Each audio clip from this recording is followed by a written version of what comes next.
நாம் பிறருக்கு எப்படி தானம் கொடுக்க வேண்டும் என்பதை பார்ப்போம் வாருங்கள். ஏனோ தானோ என்று தானம் கொடுக்கக்கூடாது. பெறுபவரின் தேவைக்கு உகந்ததை கொடுப்பது மட்டுமே தானமாகும். நிறம் நம்பிக்கை மிக்க ஈடுபாட்டுடன் தானம் செய்ய வேண்டும். ஏனோ தானோ என்று தானம் செய்யக்கூடாது. வருமானத்திற்கு ஏற்ப தானம் செய்ய வேண்டும். பணிவுடனும் மரியாதையுடனும் தகுந்த அறிவுடனும் தானம் செய்ய வேண்டும். தானம் பற்றிய சிறந்ததொரு விளக்கத்தை இங்கு நாம் காண்கிறோம். இந்த மந்திரம் கூறுகின்ற அடிப்படை நியதிகளுடன் ஒன்றை பிறருக்கு கொடுக்கும் போது மட்டுமே அது தானமாகிறது. ஒன்று ஏனோ தானோ என்று கொடுக்கக்கூடாது. ஈடுபாட்டுடன் கொடுக்க வேண்டும். அந்த ஈடுபாட்டின் பின்னணியில் இது உண்மையிலேயே மகோன்னதமான சேவை, உண்மையிலேயே நற்பணியில் ஈடுபடுபவனுக்கு மனிதனேன் இறைவனே உதவுவார் என்ற ஆழ்ந்த நம்பிக்கை வேண்டும். 2 வருமானத்தில் இயன்ற அளவு ஒரு பகுதியை கட்டாயம் தானம் செய்ய வேண்டும். அதே வேளையில் வருமானத்தை மீறி தானம் செய்துவிட்டு தான் பிறரிடம் யாசிக்கும் நிலையை உண்டாக்கக்கூடாது.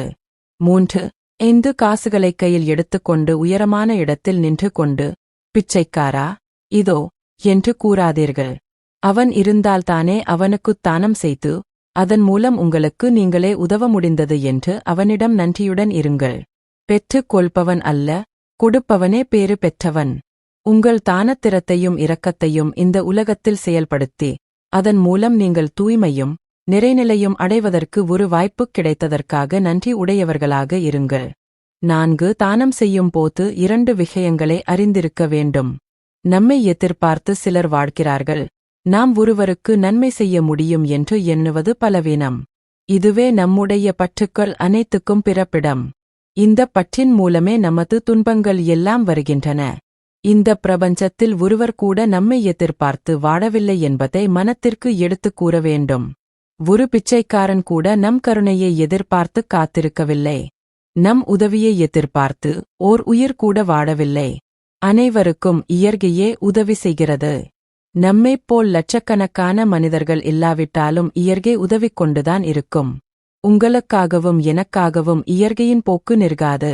பிறருக்கு உதவுவது என்பது நம்மை நாம் பண்படுத்திக் கொள்வதற்காக நமக்குத் தரப்படுகின்ற மிகப் பெரும் பேறு என்பது ஒன்று. 2 பாத்திரம் அறிந்து பிச்சையிடு என்பார்கள். நாம் ஒன்றை ஒருவருக்கு கொடுக்கும் முன் அவருக்குத் தேவையிருக்கிறதா, அந்த தானத்தால் அவர் பயன் பெறுவாரா என்பவற்றை அறிந்த பின்னரே ஒன்றை கொடுக்க வேண்டும். விவேகானந்தர் ஞானபீடம். நன்றி. Like and share, subscribe.